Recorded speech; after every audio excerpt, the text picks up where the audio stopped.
నమస్తే. Welcome to Suman TV. మోకాలు నొప్పులు అంటే ఒకప్పుడు మనకు పెద్దవాళ్ళు వచ్చే సమస్యగానే చూసేవాళ్ళం. బట్ ఈ రోజుల్లో చూస్తే యంగ్‌స్టర్స్‌లో కూడా మోకాలు నొప్పుల సమస్య ఎదుర్కొంటున్నారు. ఇంత చిన్న ఏజ్‌లోనే మోకాలు నొప్పులు వచ్చేస్తే మిగతా ఏజ్ అంతా ఎలా బతకాలి? ఇంత చిన్న ఏజ్‌లోనే కనీసం మనం సర్జరీ అయినా చేయించుకోగలుగుతామా? మరి సర్జరీ ఆప్షన్స్ అవసరమే లేకుండా మనం ఈ మోకాలు నొప్పుల్ని ఏ రకంగా తగ్గించుకోగలుగుతాం? డెఫినెట్‌గా ఇది సాధ్యమే అవుతుందని అంటున్నారు ఈపీఆన్ పెయిన్ మేనేజ్మెంట్ నుంచి డాక్టర్ ప్రియా గారు. మనతో పాటు ఉన్నారు. మేడంని అడిగి మరిన్ని విషయాలు తెలుసుకుందాం. Hello ma'am. హలో.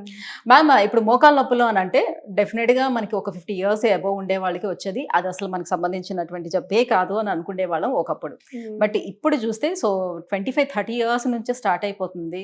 పిల్లలు కూడా కంప్లెయింట్ చేస్తున్నారు. ఈవెన్ దో వాళ్ళు పరిగెట్టాలన్నా, చేయాలన్నా కూడా మాకు పెయిన్ వస్తుందని చెప్తున్నారు. ఎందుకు ఇంత చిన్న స్టేజ్ నుంచే స్టార్ట్ అయిపోతున్నాయి మోకాలు నొప్పులు? ఎక్కడ మిస్టేక్ జరుగుతుంది? ఏం చేస్తున్నాం? మీరు చెప్పింది కరెక్టే అండి. మనం మోకాలు నొప్పులంటే సర్లే ముసలోళ్ళకే వస్తది, మనకి రాదనుకుంటాం. ఎవరైనా సరే ఇప్పుడు పిల్లలు అవును. కంప్లెయింట్ చేసినా కూడా ఏంట్రా అప్పుడే ముసలోళ్ళలాగా మోకాలు నొప్పులు అవును. అంటున్నావు అని అంటారుగా. అందులో ఇంకో టబు ఏంటంటే అండి, మోకాలు నొప్పులంటే సరే ఆర్థరైటిస్ వచ్చేసింది, మనోళ్ళు ముసలోళ్ళు అయిపోయారు, ఇంక అన్ని పనులు ఆపేయాలన్నట్టు. కానీ ఇప్పుడు చూస్తే 30 ఇయర్స్, 25 ఇయర్స్ వాళ్ళు కూడా వస్తున్నారు.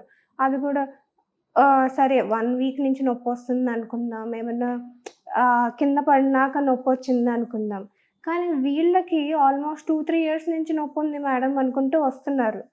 సో, మనకి డిఫరెంట్ లైఫ్ స్టైల్స్ అండి. ఒకప్పుడు వాళ్ళ బాడీస్ వేరు, స్ట్రాంగ్‌నెస్ వేరు, వాళ్ళు తిన్న తిండి వేరు. ఇప్పుడు మనం వచ్చేసరికి సెడెంటరీ లైఫ్ స్టైల్‌కొచ్చేసాం. కూర్చొని పని చేయటం, ఎక్కువ ఫిజికల్ యాక్టివిటీ లేకపోవటం, దాంతో కొంచెం యాక్టివిటీ అయ్యేసరికి గూడా ఆ నీ పెయిన్స్ అనేవి వచ్చేస్తున్నాయి. మళ్ళీ నీ పెయిన్స్‌లో కూడా డిఫరెంట్ కాజెస్ ఉన్నాయండి.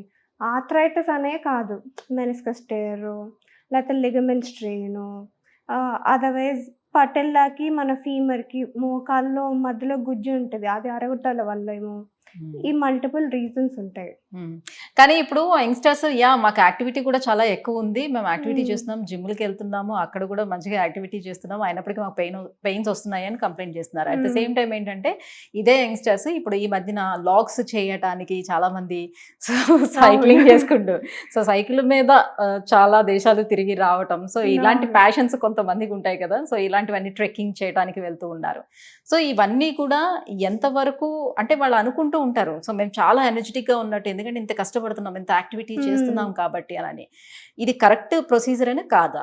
ఇలా చేయొచ్చా? చేయొద్దా? సరే, వాళ్ళిప్పుడు ఫ్యాషన్ కోసం ఆల్మోస్ట్ అందరు మీరు చెప్పినట్టే వ్లాగ్స్‌కెళ్ళిపోయి, సరే నేను ట్రెక్కింగ్ చేస్తున్నాను, నేను సైక్లింగ్ చేస్తున్నాను, ఇంత జిమ్, ఇంత కండలు పెంచేస్తున్నాను అంటారు.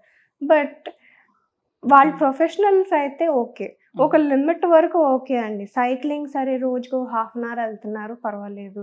లేతే వారంలో ఒక వీకెండ్‌కి మ్యారథాన్ లాగో, లేతే సైకిల్ రైడ్స్, ర్యాలీ అలా ఉంటాయి కదండీ. దానికెళ్తున్నారు. 10K సైకిల్ రైడ్ చేసి వస్తున్నారు. అదంతా వరకు ఓకే. లేదు రోజులోనే నేను 2, 3 గంటలు చేసేస్తున్నాను, నా మజిల్స్ చాలా స్ట్రాంగ్ అయిపోతున్నాయి, నేను ఇలాగే ఉండాలి అంటే అది అయ్యే పరిస్థితి కాదండి. ప్రొఫెషనల్స్‌కి వేరు. వాళ్ళకి ప్రాపర్ డయట్, వాళ్ళకి ప్రాపర్ ట్రైనింగ్ అన్నీ ఒక సిస్టమాటిక్ ప్రాసెస్‌లో ఉంటాయి.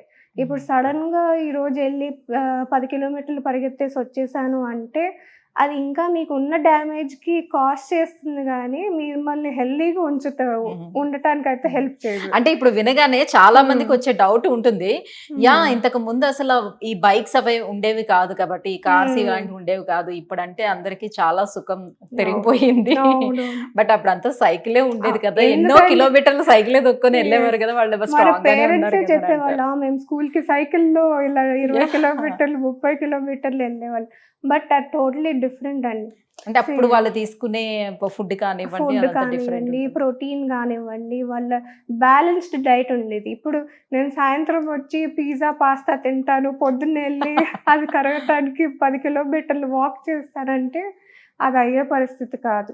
వన్స్ యు ఆర్ ప్రొఫెషనల్, సరే మీరు ఏదైనా అథ్లీట్ పర్సన్ అయినా, లేకపోతే ఏదైనా సినిమా యాక్టర్స్ తీసుకోండి, వాళ్ళకి అవసరం మజిల్ మెయింటైన్ చేయటం అయినా, వాళ్ళకు కూడా అయ్యే ఇంజురీస్ అవుతాయి, మన దాకా రావంతే. మనం కామన్ పర్సన్ ఎవ్రీడే అంత స్ట్రెనస్ యాక్టివిటీ చేయటం అనేది మంచిది కాదు.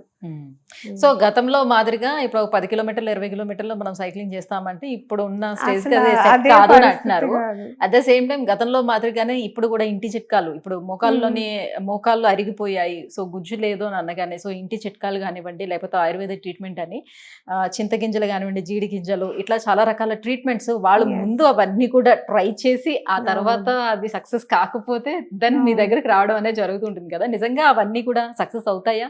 ఎంతో కొంత రిజల్ట్ ఇస్తాయా? అసలు ఫస్ట్ మనల్ని స్పాయిల్ చేస్తుంది సోషల్ మీడియానే అండి. ఓపెన్ చేయంగానే సరే మీరు చింతగింజలు తినండి, జీడి గింజలతో ఓకే తగ్గిపోద్ది, పాలల్లో పసుపు కలుపుకొని తాగండి గుజ్జు పెరుగుద్ది, బెండకాయ ఇవన్నీ తినండి, ఆ, జిగురుగా ఉండే పదార్థాలు. అది జిగురు తింటే జిగురు వచ్చేస్తుంది అనే కాన్సెప్ట్ లో ఉన్నారు. ఇదంతా ట్రాష్ అసలు.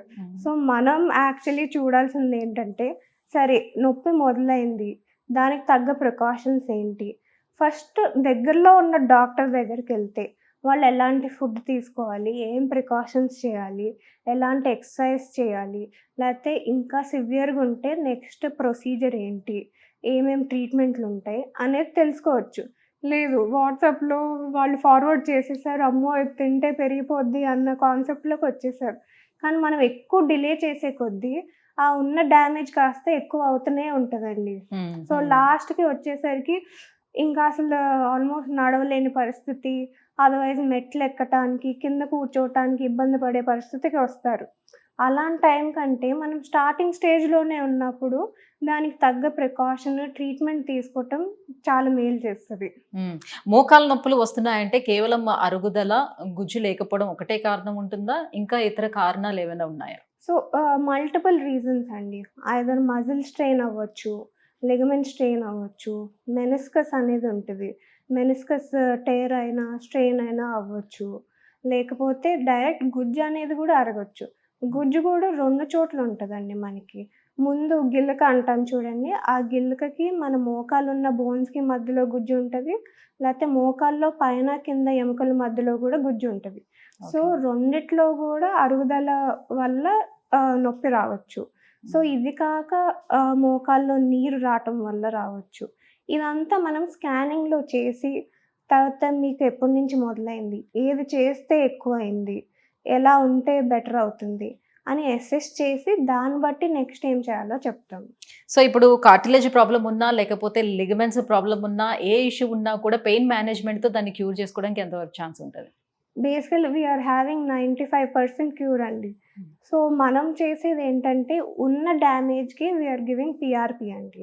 పిఆర్పి అనేది జనాలకి తెలుస్తుంది ఇప్పుడే, బట్ ఎప్పటి నుంచో సైన్స్లో ఆల్రెడీ ట్రయల్స్ అవుతున్నాయి, ఎంతవరకు వర్క్ అవుతుందంటే చాలామంది ఏంటి పిఆర్పి జస్ట్ మన మైండ్కి సాటిస్ఫాక్షన్ ఇవ్వడానికి ఇంజెక్షన్ ఇస్తున్నాం అనుకుంటున్నారు కానీ but it is actually healing. So ఇప్పుడు లెట్స్ అంటే ఎలా ఉంది దీని సక్సెస్ రేట్ ఎలా ఉంది? 95% 99% వరకు సక్సెస్ ఉన్నారండి. మేబీ ఆ 1% మిగిలిన వాళ్ళు మేబీ సెకండ్ టైం ఇంజెక్షన్ చేయాల్సి వస్తుందేమో, కానీ రిజల్ట్స్ అయితే గుడ్ అండి. ఓకే. అంటే ఇప్పుడు మీరు ఏమైనా అష్యూరెన్స్ ఇస్తారా? డెఫినెట్గా వీళ్ళు ఇన్ని ఇయర్స్ వరకు సర్జరీకి వెళ్ళాల్సిన నెసిటీ లేదు, బాగుంటుంది అనే అష్యూరెన్స్ ఏమైనా ఇవ్వగలుగుతారా దాని మీద? సో అది ట్రీట్మెంట్ అయిపోయినాక నాకు నొప్పి తగ్గిందని వెళ్ళి జంపింగ్ చేశారనుకోండి, ఆబ్వియస్లీ ఉన్న ట్రీట్మెంట్కి ఉన్న డ్యామేజ్కి ఇంకా అడిషనల్ డ్యామేజ్ అవటం తప్పితే అది క్యూరింగ్కి మనం ఛాన్సెస్ లెస్ చేస్తున్నాం. సర్జరీ అయినా తీసుకోండి, సర్జరీ అయినాక ఈరోజు రాడ్ వేసారు అనుకోండి, రేపు నేను వెళ్ళి సైక్లింగ్ చేస్తాను, పరిగెడతాను, జంప్ చేస్తానంటే ఆబ్వియస్లీ డ్యామేజ్ అవుతుంది. ఎవరు చెయ్యరు కూడా, అమ్మో నాకు సర్జరీ అయింది రాడ్లు ఉన్నాయని చెయ్యరు కూడా భయంతో. Same concept applies to PRP అండి. మనం ఏం జాగ్రత్తలు చేయాలి, ఏం చేయకూడదు అన్నీ చెప్పి, దాంతోపాటు ఫిజియోథెరపీ ఎక్సర్సైజెస్ కూడా చెప్పి అవసరమైన ట్రీట్మెంట్ ఇచ్చి సో మీరు చెప్పిన విధంగా మీరు ట్రీట్మెంట్ తో పాటుగా మీరు ఏమేమి చేయాలని చెప్తారో అవన్నీ కరెక్ట్ గా ఫాలో అయితే డెఫినెట్ గా మీరు అష్యూరెన్స్ ఇవ్వగలుగుతారు. Yeah, thank you ma'am, thank you so much. మోకాళ్ళ నొప్పులు రావడానికి రీజన్స్ అండ్ ట్రీట్మెంట్ ప్రొసీజర్ అనేది ఎలా ఉంటుంది ఏంటనే విషయం తెలియజేసినందుకు థ్యాంక్ యూ.